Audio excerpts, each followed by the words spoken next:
Jumpa lagi di channel Kerot Susu. Novel Dr. Genius Fang Qiu. Bab 477. Meskipun ada banyak tempat pemandangan terkenal di Jiangjing, yang terkenal di seluruh negeri, tidak ada banyak turis di hari kerja. Namun minggu ini, kota yang biasanya sunyi itu tiba-tiba menjadi ramai. Entah mengapa, setiap hari sejumlah besar orang datang ke sini dengan kereta api, kereta, pesawat, dan bus berkecepatan tinggi. Begitu mereka tiba di Jiangjing, mereka bergegas ke pinggiran kota. Tujuan mereka adalah rumah Penatua Yi di pinggiran kota. Rupanya, orang-orang ini ada di sini untuk menyaksikan pertempuran besar antara pria misterius John Du dan King Feng Jian Li Chengtian. Itulah sebabnya Penatua Yi sangat sibuk dalam beberapa hari terakhir. Praktisi seni bela diri dan pemimpin bela diri dari seluruh negeri, tidak peduli apakah mereka ahli atau tidak, pergi ke rumahnya segera setelah mereka tiba di Jiangjing. Untuk menyambut para praktisi seni bela diri ini, Penatua Yi secara khusus membuat peta dan mempostingnya di forum online Wulin untuk semua orang menonton jika mereka tersesat. Dia mengharapkan hanya beberapa orang untuk datang dari provinsi lain. Tetapi yang mengejutkannya, lusinan orang datang pada hari pertama, lusinan lainnya pada hari kedua, lebih banyak pada hari ketiga, dan lebih banyak pada hari keempat. Dengan perhitungan kasar, ratusan orang dari provinsi lain telah datang. Sebagian besar dari mereka adalah pemimpin bela diri, dan beberapa praktisi bela diri. Sebagai pemilik rumah, Penatua Yi secara alami harus menjaga orang-orang ini. Tetapi orang-orang ini sama sekali tidak peduli tentang penerimaan Penatua Yi atas mereka.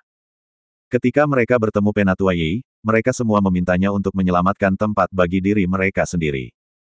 Beberapa bahkan meminta Penatua Yi untuk memberi mereka kamar dan membiarkan mereka tinggal di istana. Tentu saja, Penatua Yi tidak akan membiarkan mereka tinggal di istana, dan dia tidak berani memberi siapapun tempat. Semuanya akan ditentukan oleh urutan di mana orang-orang tiba pada malam pertempuran. Tentu saja, Penatua Yi menyebutkan syarat-syarat masuk ke istana. Selain cukup kuat, orang-orang ini harus membayar biaya masuk masing-masing. Tidak ada aturan keras untuk biaya tersebut. Tetapi permintaan akan kekuatan jauh lebih tinggi dari sebelumnya. Hanya pemimpin bela diri yang bisa memasuki istana. Setelah semua, hanya pemimpin bela diri yang dapat tercerahkan oleh pertempuran dua pria, dan praktisi seni bela diri tidak bisa melihat apa-apa. Bahkan jika yang terakhir masuk ke manor, mereka tidak akan mendapatkan panen. Akhirnya, setelah Penatua Yi mengeluarkan peraturan, semua orang menetap di pinggiran kota. Kemudian, hampir semua hotel di pinggiran kota sudah penuh dipesan. Dalam keadaan seperti itu, beberapa orang pergi ke manor untuk minum teh dengan Penatua Yi dan bertukar pikiran tentang kultivasi setiap hari untuk lebih dekat dengan Penatua Yi dan dengan demikian mendapatkan posisi tetap. Tetapi Penatua Yi tidak mementingkan diri sendiri dan tidak memberi mereka kesempatan. Ini membuat para pengunjung ini sangat tidak berdaya. Banyak dari mereka yang marah dengan Penatua Yi, tetapi setelah dipikir-pikir, mereka tahu Penatua Yi bukanlah seseorang yang bisa mereka sakiti.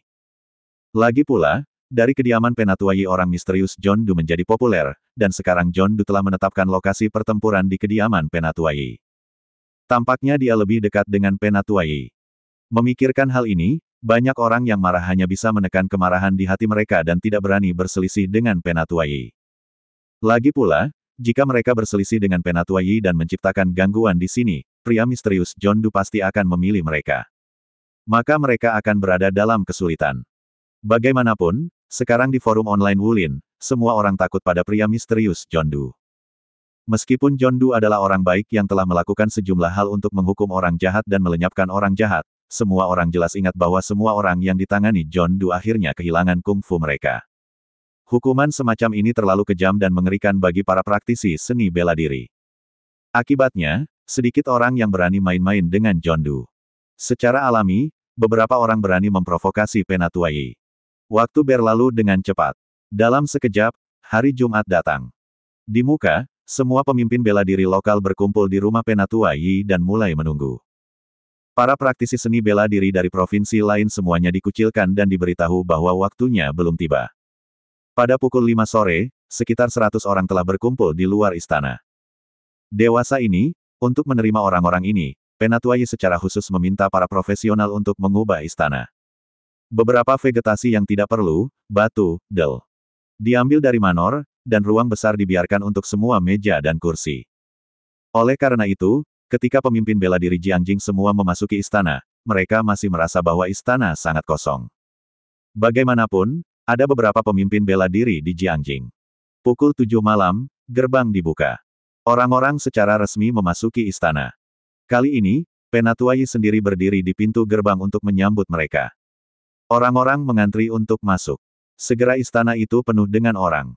Akhirnya, berkat transformasi, rumah bangsawan itu mampu menampung semua ahli di tingkat superior bela diri dari provinsi lain. Meskipun terlihat ramai, itu tidak mengecewakan banyak orang. Meja besar di manor diubah menjadi meja persegi panjang untuk 2 dan 4. Ketika semua meja terisi, para pelayan manor mulai bergerak untuk mengumpulkan biaya masuk. Itu hanya biaya masuk, bukan taruhan. Setelah semua, biaya uang Penatuai untuk merenovasi istana. Karena tidak ada aturan keras, beberapa orang memberi 10 yuan, sekitar 50, sekitar 100, beberapa ratus, dan beberapa bahkan lebih dari 10.000. Tanpa disadari, semua orang di manor bersaing untuk memberikan lebih banyak uang. Para pelayan sangat gembira. Setelah mengumpulkan biaya masuk, Penatuai meminta para pelayan untuk melayani orang-orang ini dengan makanan dan anggur yang baik. Setiap meja memiliki pot anggur dan beberapa hidangan. Makanan dan anggur bahkan bisa dipesan, tetapi harganya mahal. Pada saat yang sama, ada beberapa keindahan anggun di arena, siap tampil, untuk semua orang membunuh waktu yang membosankan. Pukul 5:30, sama seperti semua orang menonton pertunjukan dengan gembira, suara siulan terdengar. Suara mendesing. Seperti peluru dari pistol, seberkas cahaya putih meledak dari langit malam yang jauh, dan dalam sekejap, itu di atas manor. Ketika semua orang melihat lebih dekat, mereka menemukan bahwa itu adalah seorang pria paruh baya berusia sekitar 50 tahun. King Feng Jian Li Chengtian. Saat melihat pria ini, seluruh hadirin terkejut. Dia layak menjadi marsial superior kelas 8 dengan meridian terbuka. Kemampuannya untuk bergerak di udara telah mencapai tingkat seperti itu. Dia bisa tinggal di udara begitu lama. Semua orang terkesiap, menatap Li Chengtian yang melayang di udara. Pada titik ini, Penatuai bangkit, meminta para pemain di arena untuk pergi, dan menangkupkan tangannya untuk menyambut Li Chengtian. Silahkan. Swoosh.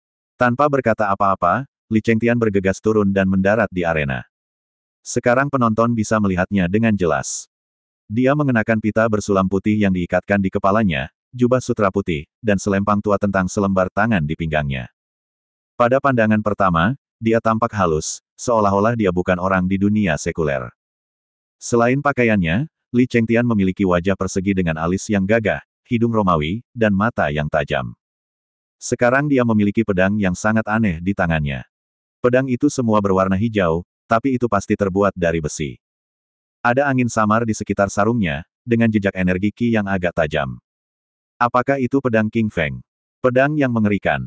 Itu dapat menarik energi Qi bahkan di sarungnya. Tidak heran dia yang terbaik di antara yang sederajat. Karena dia memiliki pedang, hari ini, pria misterius John Du mungkin akan kalah. Berbagai argumen terdengar satu demi satu. Di arena, Penatuai menangkupkan tangannya dan berkata kepada Li Chengtian, "Senior, tolong tunggu sebentar." Mendengar kata-katanya, Li Chengtian melirik Penatuai, sedikit mengangguk, dan duduk bersila. Dia meletakkan pedangnya rata di atas kakinya yang terlipat, lalu menutup matanya dan menunggu dengan tenang. Di sekitar arena, sosok-sosok luar biasa dari berbagai tempat terus berbicara. Waktu yang ditentukan adalah jam 7 malam, dan sudah jam 6.45. Ketika waktu semakin dekat, obrolan di bawah arena semakin keras. Sudah hampir waktunya untuk pertempuran. Kenapa John Du belum datang? Ya, Li Chengtian sudah ada di sini. Pria misterius John Du terlalu sombong. Beraninya dia membiarkan Li Chengtian menunggunya. Maksudku, apakah John Du akan bersembunyi di kegelapan, melihat Li Chengtian dan King Feng Sword di tangannya? Mengetahui dia bukan tandingan Li Chengtian, dia takut. Oh, itu mungkin. Betul. John Du sudah mengambil 10 juta. Bahkan jika dia tiba-tiba berubah pikiran dan tidak bertarung dengan Li Chengtian, dia pasti akan menghasilkan 10 juta. Ya dewa, John Du tidak seperti itu, kan? Siapa tahu? Pikirkan tentang hal ini, sekarang setelah John Du menjual harta bumi, ia pasti kekurangan uang. Mungkin itu semua tipuan. Dia akan menipu 10 juta dan melarikan diri dengannya. Ada banyak diskusi. Sementara semua orang berbicara, mereka mencari pria misterius John Du. Akibatnya, pria misterius, John Du, tidak muncul ketika itu pukul 6.55 HAL. Saat ini, semua orang menjadi cemas. Apakah lelaki misterius John Doe benar-benar melarikan diri? Waktu masih berlalu. Pukul 6.57, pria misterius John Doe tidak muncul. Pada pukul 6.58, dia masih belum. Pada pukul 6.59, pria misterius John Doe belum muncul. Itu hampir waktu yang ditentukan, dan pria misterius John Doe belum muncul. Tiba-tiba ada keributan di Manor. Namun, dibandingkan dengan penonton, sebagai salah satu protagonis pertempuran, Li Chengtian masih duduk bersila dengan mata tertutup, tanpa menunjukkan sedikit pun kecemasan. Bagaimanapun, jika pria misterius John Doe tidak muncul, dia akan menunggu di sini sampai dia muncul. Lalu jam 7. Saatnya. Semua orang dengan panik mencari-cari pria misterius John Doe. Pada saat itu, ada peluit tiba-tiba. Wah! Mereka melihat ke arah sumber suara. Ketika mereka menoleh, mereka melihat sosok gelap bergegas ke arena. Ketika dia mendarat, tidak ada suara, seperti bola kapas. Kerumunan melihat dari dekat dan melihat bahwa pria itu mengenakan pakaian olahraga hitam dan topeng hitam. Hanya matanya yang terlihat. John Doe. Haha, dia akhirnya ada di sini. Kupikir dia kabur dengan uang itu, tapi ini dia. Bagaimana bisa John Doe melarikan diri? Selama dia memiliki keterlibatan untuk bertarung, dia pasti akan datang, bahkan jika dia harus pergi ke luar negeri, apalagi di rumah. Misalnya, bukankah dia pergi ke Mongolia luar terakhir kali? Yah, dia sudah datang, tapi terus kenapa? Dia mengudara. Saya akui bahwa pria misterius John Doe kuat, tetapi ketika mereka telah membuat janji, dia meminta Li Chengtian menunggunya selama 15 menit. Apakah dia terlalu sombong? Dia bukan selebriti yang akan berjalan di karpet merah. Apa ini tentang mengudara? Waktu yang ditentukan adalah pukul 7, dan sekarang dia telah tiba tepat waktu. Kenapa dia harus datang lebih awal? Apakah itu berarti dia mengudara ketika dia tidak datang lebih awal? Mengapa mereka tidak berlomba untuk melihat siapa yang datang lebih awal? Obrolan menyebar. Di arena, Li Chengtian, yang duduk bersila dengan mata tertutup, akhirnya membukanya ketika Fang Qiyu mendarat. Terima kasih masih bersama channel Carrot Susu. Bab 478. Apakah kamu membawa buku harta karun bersamamu? Tanya Li Chengtian, duduk bersila di lantai dan menatap Fang Qiyu. Pada saat itu, Fang Qiyu mengeluarkan buku harta karun yang ia dapatkan dari leluhur tua keluarga Ling dari saku celananya, mengangkatnya di depannya, dan berkata, jika Anda mengalahkan saya, itu akan menjadi milik Anda. Li Chengtian menyipitkan mata di buku harta karun. Sementara itu, semua orang di luar arena juga menatap buku harta karun. Ini adalah buku harta karun yang unik di dunia, satu-satunya yang pernah ditemukan yang bisa merasakan surga dan bendahara bumi. Jadi wajar kalau semua orang bersemangat ketika melihat buku harta karun. Li Chengtian berdiri dan bertanya, apakah itu buku harta karun asli? Ya, tentu saja, jawab Fang Qiyu. Bagaimana Anda membuktikannya asli? Li Chengtian bertanya lagi. Saya buktinya, jawab Fang Qiyu. Aku tidak percaya itu. Li Chengtian menggelengkan kepalanya dan melanjutkan, jika buku harta ini palsu, saya akan datang ke sini tanpa biaya, dan semua orang di sini akan dibodohi oleh Anda. Bagaimana kamu ingin aku membuktikannya? Fang Qiyu bertanya. Biarkan aku melihat dulu. Li Chengtian mengulurkan tangannya dan memintanya. Haha. Fang Qiyu menggelengkan kepalanya dan tersenyum. Aku tidak perlu memberitahumu betapa berharganya buku harta karun ini, bukan? Bagaimana jika saya memberikannya dengan mudah kepada Anda, tetapi Anda mengambilnya? Aku tidak akan melakukan itu. Li Chengtian berkata. Aku tidak percaya itu. Fang Qiyu menggelengkan kepalanya, lalu merogoh saku celananya dan menemukan benda berbentuk daun. Melihat apa yang dipegang Fang Qiyu, Li Chengtian menyipitkan matanya lagi. Semua penonton di sekitar arena langsung tertarik oleh benda di tangannya. Ini adalah bunga satu daun. Fang Qiyu menjelaskan, benang sari telah dilubangi oleh saya, hanya menyisakan ini, dan bunga satu daun ini adalah yang saya temukan dengan buku harta ini. Semua orang terkejut dengan kata-katanya. Li Chengtian sedikit terpana. Itu adalah fakta mapan bahwa pria misterius John Doe memiliki banyak harta bumi. Namun, harta karun bumi bukanlah sesuatu yang orang biasa dapat temukan sesuka hati. Itu cukup baik bagi beberapa orang untuk bertemu satu dalam seumur hidup, dan cukup beruntung bagi seorang praktisi seni bela diri untuk bertemu 2 atau 3 dalam hidupnya. Tapi berapa banyak harta bumi yang dimiliki John Doe sejak dia menjadi terkenal? Penonton dengan santai mengingat bahwa dengan yang tidak lengkap ini dan yang telah dijual, orang ini memiliki lebih dari 5 orang. Astaga! Tanpa buku harta karun, mustahil baginya untuk menjumpai begitu banyak harta bumi, kecuali bahwa ia sangat beruntung. Untuk semua orang, itu adalah hal seumur hidup. Beruntung telah bertemu begitu banyak harta karun bumi di seluruh kehidupan. Terlebih lagi, pria misterius John Doe telah bertemu begitu banyak harta bumi hanya dalam 1 tahun. Kamu punya pertanyaan sekarang? Fang Qiu bertanya pada Li Chengtian saat dia meletakkan bunga 1 daun yang tidak lengkap di tangannya. Setelah ia mendapatkan bunga 1 daun, ia pulang ke rumah untuk membersihkan penyakit yang tersembunyi bagi orang tuanya. Karena orang tuanya adalah orang-orang biasa dan tidak tahan dengan kemanjuran obat yang kuat, ia hanya menggunakan esensi di tengah dan meninggalkan fragmen di tepi. Tanpa diduga, fragmen ini sebenarnya memainkan peran kunci saat ini. Bagus. Setelah mendengar kata-kata Fang Qiu, Li Chengtian memikirkannya, mengangguk, dan berkata, aku percaya padamu sekarang. Fang Qiu menyimpan buku harta karun itu. Pertarungan. Suara Li Chengtian berdering. Pertarungan. Teriak Fang Qiu juga. Namun, tepat ketika keduanya sedang berkelahi, sebuah teriakan datang dari arena. Tunggu. Kedua pria di arena berbalik untuk melihat sumber suara dan melihat bahwa orang yang berteriak adalah seorang ahli. John Doe. Pria itu memandang Fang Qiu dan bertanya, apakah Anda menjual buku harta karun Anda?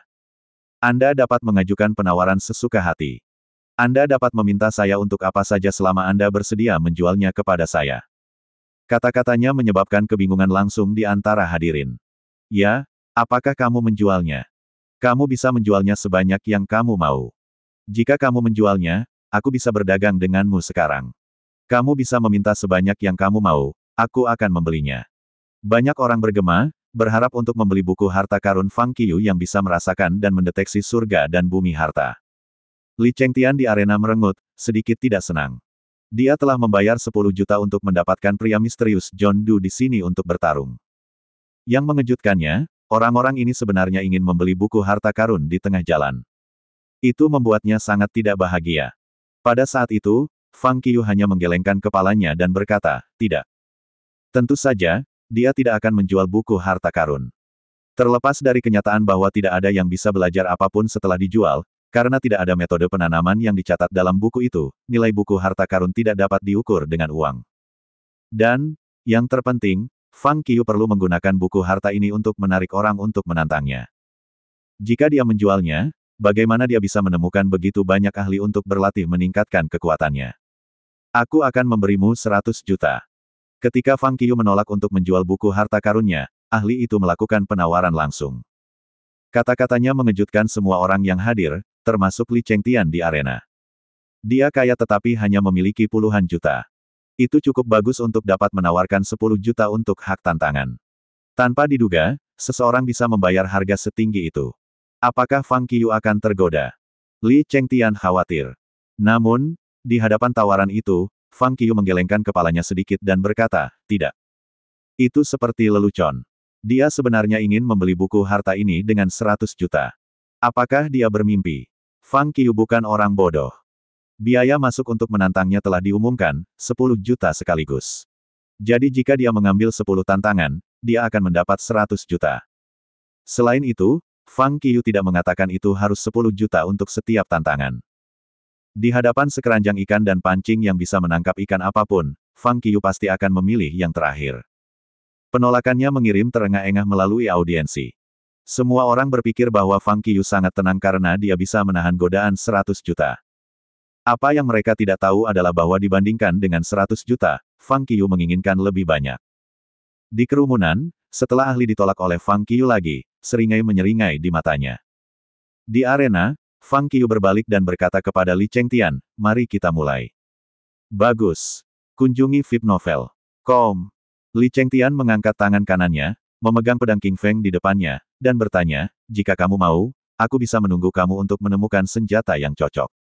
Aku tidak butuh senjata. Fang Qiu menggelengkan kepalanya. Dia tahu bahwa pedang King Feng di tangan Li Chengtian adalah senjata surgawi. Tetapi dia tidak memiliki senjata surgawi untuk melawannya. Jika dia menggunakan senjata biasa, itu akan sia-sia. Lagi pula itu akan terpotong. Lalu, mulailah. Li Chengtian menjerit nyaring. Dia meraih gagang pedang dengan tangan kanannya dan tiba-tiba mengeluarkannya dari sarungnya. Saat pedang panjang keluar dari sarungnya, energi langit dan bumi di sekitarnya tiba-tiba menjadi gelisah. Tetapi ada sesuatu yang aneh tentang kegelisahan ini. Seolah terpengaruh oleh pedang panjang, energi langit dan bumi dalam kegelisahan sebenarnya mulai melonjak, membentuk aliran energi di sekitarnya dan bahkan menghasilkan pusaran. Pedang panjang Li Chengtian, di sisi lain, memiliki lonjakan energi yang tajam di dekatnya, dan itu terlihat sangat menakutkan. Penonton semua terkejut. Seberapa kuat energinya? Energi Qi mengerikan. Layak untuk menjadi senjata surgawi. Itu dapat membangkitkan energi surga dan bumi. Ada tangisan kejutan. Fang Qiyu mengerutkan kening di arena. Ketika dia mengerahkan kekuatan mentalnya sedikit dan membuatnya terhubung ke energi surga dan bumi di sekitarnya, dia segera melihat medan magnet aneh pada pedang. Itu bukan pedang tetapi medan magnet di atasnya yang telah mengaktifkan energi surga dan bumi. Ini benar-benar pedang yang luar biasa. Memikirkan ini, Fang Qiyu mengepalkan tangannya dan mendesak semua Qi internal di tubuhnya. Jelas, dalam kekuatan, Li Chengtian lebih kuat dari leluhur tua keluarga Ling. Ditambah keberadaan pedang King Feng, dia mampu sepenuhnya menekan leluhur tua keluarga Ling. Dalam hal ini, Fang Qiyu harus keluar semua di tempat pertama. Swoosh! Dia bergerak tanpa ragu-ragu. Fang Qiyu tahu bahwa sebelum lawan bisa melambaikan pedangnya, dia harus mendekatinya sesegera mungkin untuk berurusan dengan ilmu pedang. Namun, saat Fang Qiyu maju, Li Chengtian tetap tidak bergerak dan mengayunkan pedangnya dengan tangan kanannya. Sinar cahaya pedang yang terbuat dari energi melintas dan berlari langsung ke arah Fang Qiyu. Qi internal sangat sengit. Fang Qiyu memulai. Dari cahaya pedang, dia merasakan aura yang sangat tajam, seolah-olah ujung jarum tepat di depan matanya. Dia gugup di aura. Dia menghindari cahaya saat mendekatinya. Suara mendesing. Tetapi pada saat yang sama, ada suara menusuk di udara. Desir. Li Chengtian mengacungkan pedang panjang dan sudah ada di udara di atas kepala Fang Qiyu sebelum Fang Qiyu mengetahuinya. Dia memotong tanpa ampun ke arah dahi Fang Qiyu. Hah! Dengan mendengus, Fang Qiyu merunduk keluar dari jalan. Saat dia menghindar, dia mencari peluang untuk melakukan serangan balik. Tetapi ketika dia menghindari pedang dan bersiap untuk menyerang kembali, sosok Li Chengtian tiba-tiba muncul dari pandangannya, menghilang ke kejauhan dengan kecepatan yang menakutkan. Apakah itu? Fang Qiyu kaget. Dia bisa dengan jelas melihat energi yang berputar di sekitar Li Chengtian. Seperti pusaran, itu membantunya mempercepat saat dia mengayunkan pedangnya. Pedang King Feng Breeze. Sebuah ide menghantam Fang Qiyu. Saya melihat. Dia memiliki kilatan di matanya. Pedang King Feng. Bukankah itu mudah? Memimpin energi langit dan bumi untuk menjadi angin. Mengubah Qi internalnya menjadi angin. Menggunakan Qi internalnya untuk mengaktifkan energi langit dan bumi. Kemudian mengembun angin menjadi pedang energi tajam Qi. Pedang Qi yang kuat adalah sesuatu yang tidak bisa dia dapatkan dengan kekuatannya sendiri. Artinya, dia hanya bisa mengancamku jika dia menyerang dari jauh. Tapi yang aku butuhkan adalah ancaman. Dengan mengingat hal ini, Fang Qiyu mundur 2 langkah. Pedang Qi Anda benar-benar kuat. Aku ingin tahu yang mana yang lebih kuat jika dibandingkan dengan cakar nagaku. Saat dia berbicara, Fang Qiyu membuat tangannya dalam bentuk cakar naga dan memukul Li Chengtian dari kejauhan. Dengan serangan cakar naga, Qi internal yang kuat bergerak di antara tulang-tulangnya dan gelombang suara menyatu, meledak, dan terkondensasi menjadi cakar naga energi yang besar untuk menyerang Li Chengtian. Swoosh! Li Chengtian menyipitkan mata dan mengayunkan pedang panjangnya dengan cepat. Sinar pedang Qi meledak tanpa henti. Dalam sepersekian detik, sinar pertama pedang Qi bertabrakan dengan cakar energi Fang Qiyu. Saat berikutnya, ada suara keras. Bang! Energi melambai. Cakar naga meledak dengan keras, tetapi pedang Qi tidak tersebar tetapi meninggalkan sedikit sisa Qi, yang terbang 1 meter kemudian sebelum tersebar dan menghilang. Adegan itu membuat penonton terbelalak. Pria misterius John Dus Dragon's Claw dipatahkan oleh pedang King Feng.